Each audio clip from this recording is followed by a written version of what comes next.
This is ATA 2017, episode number 7 with Trent Cole of Blitz TV. This is Bruce Hutchin, and I'm still at ATA, and I'm hooking up with Trent Cole and Trent's All-Pro, Blitz TV, and just really neat to have him on the show today. Trent, welcome to the show. Thank you for having me. Trent, now how does an NFL guy do hunting and do farming? How do you balance all that? Well, this is my life. This is my livelihood. This is to be able to do these things, you got to have a balance to it. And the only way to balance it, you just got to accept it, and this is part of your life. This is part of your daily life. This is what you're going to think about every day. This is what I do, and this is what I do. I think about, just football, hunting, farming, and I'm always planning ahead. I'm always planning for what's going to happen later on or happen in the future. When you think about, NFL, everybody watches you guys on Sunday, and nobody really appreciates it. It's a 9-month season, really. Yeah, like I said, it's very tough, with the NFL. Being NFL, it's 7 days a week, and it's very tough because people always think like, well, he's got this big contract with this many years, but people don't understand that we lease our lockers, any day. Our job's on the line every day we go in.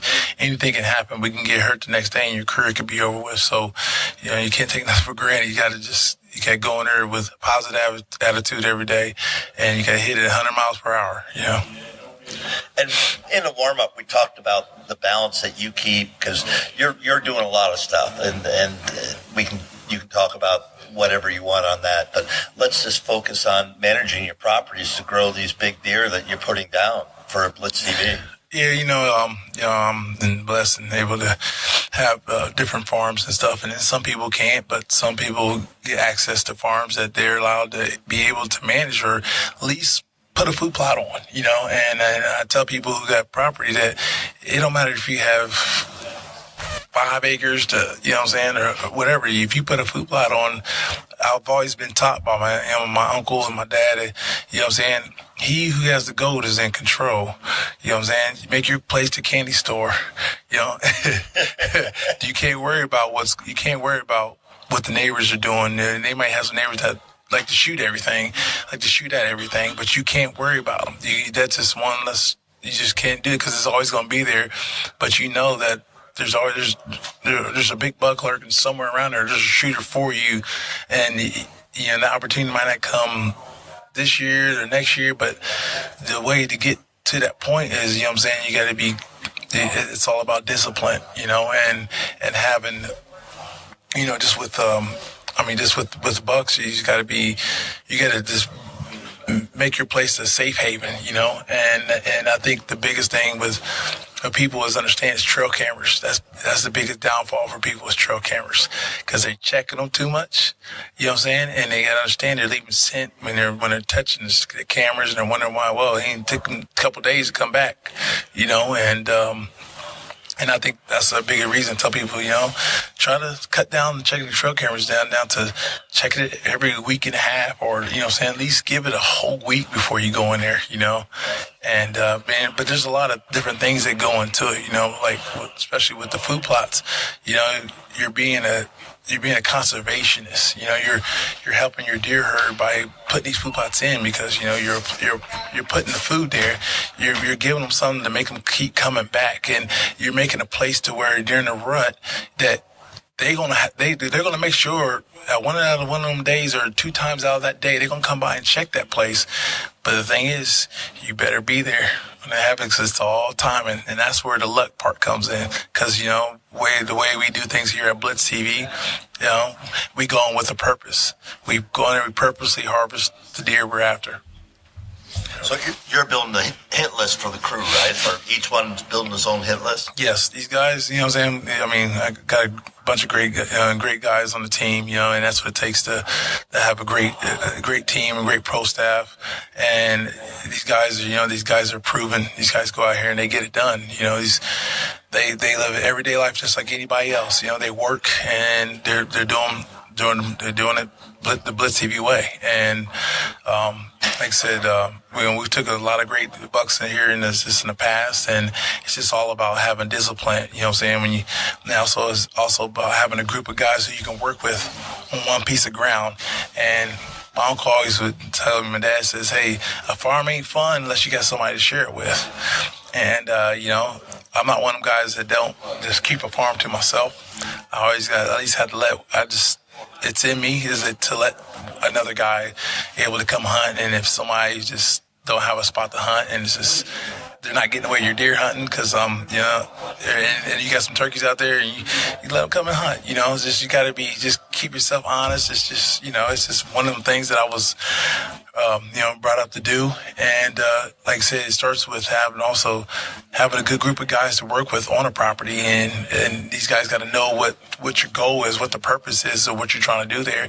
Everybody's got to be on the same page. There's no I in the team, because if it comes to I in the team, he'll surely be gone very quick, because, it won't be no fun to be with a group of team when you got one guy who want to, do this and do that and do this. It needs to be agreed upon by the whole team. And when you have that, you can be able to manage and have some big mature bucks that you see that we're doing, the ones that we're taking and harvesting, and well as other TV shows are harvesting. And it takes a lot of work, Bruce. It takes a lot of work. You got to, and just being in my position as an NFL player playing in the league, I don't get that much time to hunt, and what I do everything in the off season, just for that one moment, just like when I'm, just that one moment, just like in the NFL, I'm working out, I'm training, or, I'm out there playing food plots and stuff, doing what I can just for that one, just to make that one play. Or get that one opportunity to go out there and sack the quarterback, or get that one opportunity to one of the biggest whitetails, that I have out there, one of my hitless bucks. Now, what about Richie? Now, you're telling me he put down a pretty nice buck this fall. Yeah, yes. One of the farms we call Paradise. It's just, everybody comes out there, they say it's just the most beautiful place ever. It's God's country. And, it's a place that, me and him, we've been managing for quite a while. It took us a couple years, 2-3 years to learn it, see what the deer flow was. And we made some mistakes, that's just part of it, made some mistakes. And the biggest mistake I could tell everybody that if I wish I could change around just on that farm. But the thing is, I found a way to recoup that back, is I cut all the cover off of it. And the cover, when I mean by cover, all my fields, when I first bought that farm, were all growed up into, it was like almost a big growed up hay field. You know what I'm saying? And these deer loved it. They love how they can just cross a whole field. It's like hunting in Oklahoma or Kansas. That's what it looked like up there. And I could sit up on top of my hill and watch bucks cross back and forth. Bucks bedded down in there. And I wanted to cut it off because I love a clean farm. I love my farms clean, and that's the way I do stuff when I'm farming and stuff. I love my farms clean, and I cut it off. But I recoup. What I did is to recoup from that, from losing that deer flow and not seeing that many deer like we used to see, is from I put crops on there. And I let that certain farm, I share cropped. I brought a farmer, got hooked up with another farmer around the area, and me and him share cropped, and we put we putting corn on there every year, and there's not too much corn in the area, and a lot of the deer are we got a lot more deer now. I mean, it's unreal to go out there, and it's nothing to go out there and see 20, 30 deer a night. And you're talking about Ohio, Now, do you put any of that in CRP? No, not on that farm there. We don't have CRP in that farm because the way it's set up, because of there's stipulations on that where you got to have a creek. It's got to be within some feet of a creek. And I'm up on a hill, or, I'm up on a real big hill. And you're talking about 315 acres on top of a hill, and there's only one way in and one way out, And think about it, some of these deer ain't gonna see people, And you remember, you got a lot of other land that's bordering that I mean, you got 300-400 acres on each side. It's born that people you have to cross to get to it, and that's a hidden piece. That's deep in there. You know what I mean? You're talking about from my side of my farm, that particular farm to the other side, it's a mile. You know what I'm saying? So sounds like you got an island there. It is an island. It's an island. You're sitting on an island. So how do you hunt it? Well, you can't hunt. One thing about that, when you have fields, the way it's set up is a big key to, one thing we have when we're doing is access. That's the biggest key. If you want to keep seeing deer every time you go out to hunt, is access. And that's one thing that I think most hunters don't pay attention to. Is access. They think they got the right, but they buckle down and really be disciplined about it. You know what I'm saying? They would have deer coming there every time they go out. You see what you want to see, and you get your opportunity. But it's access like that farm right there. We can't go in the mornings. We cut in the mornings because I got fields, and it's hard to get back to the draws and the big ravines and stuff in the morning. So we can't hunt certain areas in the morning. So we got spots designated for that up close to the farmhouse, and it's still good, and it's hard to hunt that farm on only really you can hunt that farm is on the southwest wind. You know what I'm saying? But the thing is, though, also since it has the ravines and stuff, Bruce, we found spots to where we got stand spots where our scent vortex is up. It goes straight up. And because the reason why, because we've had deer and nice and really mature bucks circle all the way around and still not wind us. And the reason why we know is because we went down in there and we burned some leaves and watched the smoke fall down to the valley, the hot, cold, and thermals, and watched it rise. And we saw that one spot. It just went straight up. It would not go left, right, behind you. It wouldn't. Hot and cold thermals. I just straight up. I mean, it just went straight up. It's just like, this is the way it works. And it's just, we knew we put a stand there, and I had my opportunities and didn't connect on booners. And Richie, my partner Richie, he's connected. He has some sets down in there. He's killed some really good deer. So what's the difference of his connection and yours? It seems like, it is his hunting with me, and I'm in some tough situations because, with a mature buck, you never know where they're going to come from. They just, I feel like mature bucks, they have a pattern, but they don't have a guaranteed pattern. You know what I'm saying? They don't have that pattern to where you want it. It never is going to be on your time, or it never going to be coming to the food plot when you want to come. You know what I'm saying? I've always noticed that they'll hit. I've seen bucks that on trail camera 4 miles down the road. You know what I'm saying? And neighbors just told me they see them down the road and be on my farm 2 days later or a day later. You know what I'm saying? And what I learned is some of the bucks I've killed is that I knew I they pattern down, and most of the big bucks I've been after, they don't come to my farm maybe 2 days out. You got a window. You got a 2-day window on your farm because they have a circulation and they're hitting everybody else's farms. And you got a 2-day window. They'll be there in 2-3 days.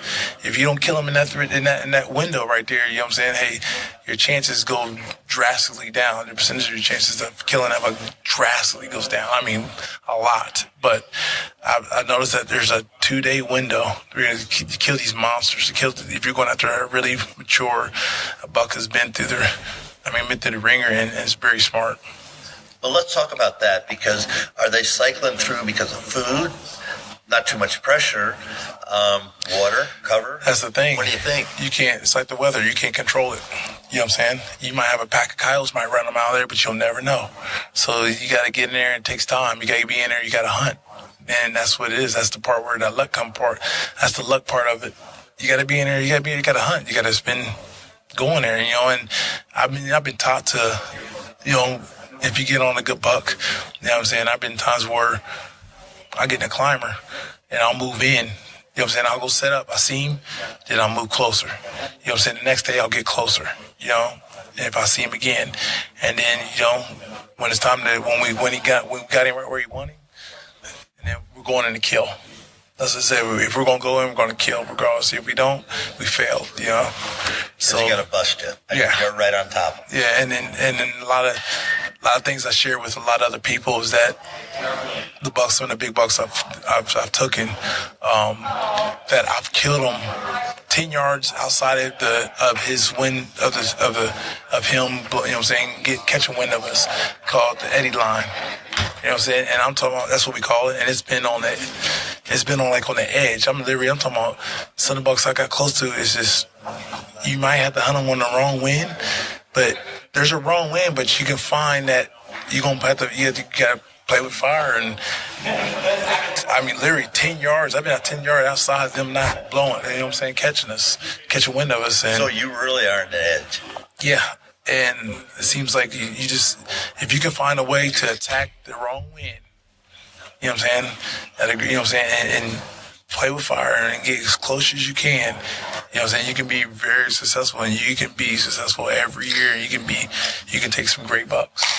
Let's talk about the management of your farm, because one thing that you've done really, really well is set up farms that are producing mature bucks, and that's not easy. Yeah. That's a lot of work.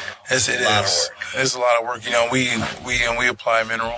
You know, we apply minerals, and just like anybody else does, we do mineral, and you know, with the, like I said, with the food plots and stuff. And one thing we do not, and we make sure that you know, we're shooting a mature. You know, no matter the size of the rack, it doesn't matter the size of the rack.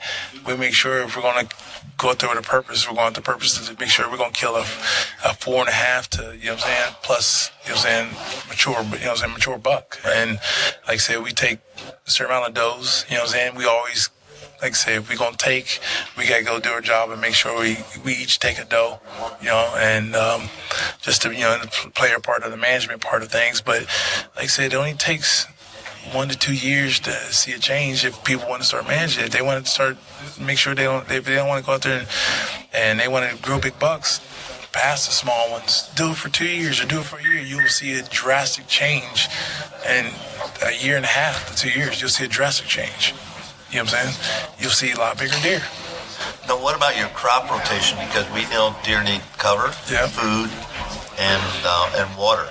Well, you know, I do, you know, certain farms we got crop rotation, you know what I'm saying? We're doing from wheat to, you know what I'm saying, soybeans to, you know, rotating to corn every other year. But some farms we just running corn straight because it's just so fertile, and we just don't need to rotate the crop. And like I said, that has a, you know, that has a big effect. But like I said, you have the crops. If your property has the balance of from, you know what I'm saying, from water to cover to crops. I mean, and that's what I try to do. You know what I'm saying? If I buy a farm here or there, that's what I try to do. I try to look at this farm. I try to see, okay, where's the percentage of water? There's maybe 10% water, you know what I'm saying, of water there. There's creeks, there's ponds, you know what I'm saying? And especially, and you got, depends on how much of, you got tillable, and then from cover, you know what I'm saying, from the wood standpoint of it. And that's a big factor when I buy property, you know, because when it comes to real estate, you know, I tell people who are interested in buying farms, you know, I buy farms that are actually going to, I mean, that's just me. That's just what I do. I buy farms that is going to take care of itself, you know, with the crops. It's going to pay for the taxes, you know what I'm saying? You can enjoy it, you know what I'm saying? You're going to make a little bit of money on it, you know, but that's just me, you know, and then everybody don't have to do that. You don't have to do that. You know, it's a place to enjoy, and you can do whatever you want. Once it's yours, it's yours. You pay taxes on it, and it shouldn't be nobody trespassing on it because they don't pay the taxes. Yeah. How do you manage, that's a good segue, how do you manage your neighbors, or you know, how does that work? Because you got to have neighbors. Yeah, and that's a big key is you know, when you buy a piece of property, you got to do some research. You got to ask around the area, ask about who's your neighbors, talk to your neighbors. So I've been lucky enough to find places where I've had neighbors. Some of my neighbors don't hunt, and some of them don't allow hunting. They got all kind of property, and everybody wish they could hunt their property, but that just makes your property even a lot more better. So it's just to your ears, isn't it? Yeah. So it's like, but you got to also work with your neighbors. You got to make great relationships with them. You know what I'm saying? They got to respect. You got to have that respect. Your neighbors need to respect you because they ain't paying your taxes. You know what I'm saying? So I'm a stickler on that. You know what I'm saying? there's some neighbors that, give you problems, but hey, that's why you got to just go call your local law and take care of it. So, and I advise people, once you find a trespasser, don't hesitate to prosecute them right there and then, because you'll stop it, because it'll keep happening. Because once you do it, you make a statement, and then he gonna tell his buddies, and it ain't gonna happen no more. And that's what you got to do. Don't hesitate to prosecute, because nobody should be breaking the rules. There's too much public land around here to be hunting. There's too much, way too much. And I got farms where I should be hunting public land and instead of hunting my farm. I'm talking about public land. It's just the access and having access to that, man. There's really, really great hunting, just in Ohio in particular with the public land. And it's crazy how many bucks I see come from the public land just to try to come to my property. Yeah. But to have good, to have these deer, I gotta put the right food just to make them come from the public land. So, that's why I got crops, I got food plots, I got different things to make my place the candy store. Come and visit. We'd love to do that. Hey, you got about a minute or two to give some shout outs to the crew, and then we're going to wrap the show. Yep. Well, I just, like I said, if you want more information on just what we're doing here at Blitz TV, you can visit coeoutdoors.com, and also look us up on social media, as far as comes to Twitter, Blitz TV _TV, Blitz _TV, also on Instagram, and also our Blitz TV show on Facebook. You can keep update with our live updates and stuff, and what each one of the hosts is doing. If you want to know more about Richie Elam or Josh Atkinson or Mike Moore, Brett Yates, or just myself, like I said, you can hit them outlets up and you can see what we're doing in our daily lives, to just being out in the woods, to and pursuing whitetails and pursuing just in general North America's big game. But like I said, it's we're looking for another great year here, Blitz TV. A lot of new additions. We're outfitted by Cabela's now, and that's very big. And we're wearing O2 Camel now, and it's been great to us. It's done really good. Just the apparel itself has been really good to us. With the different elements we have to go through throughout the seasons, from early season to late season. So it's been great. So like I said, visit us at coeoutdoors.com, and also make sure you look us up on Facebook and give us a follow on Instagram, Facebook, and also Twitter. So on behalf of Whitetail Rendezvous, this is your host, Bruce Hutchin, and Trent Cole. Thank you for talking to my listeners all across North America, and I wish you well in the season coming ahead. Well, thank you for having me, Bruce. It's never too early to think about food plots. Whitetail Rendezvous has an ebook for you. Just simply text 33444 food plot to get your copy. Thanks for joining us. Be sure to tune in tomorrow for another episode of Whitetail Rendezvous, where you can listen and learn from the experts so you can be more successful on your next hunt. Until next time, listen, learn, and succeed.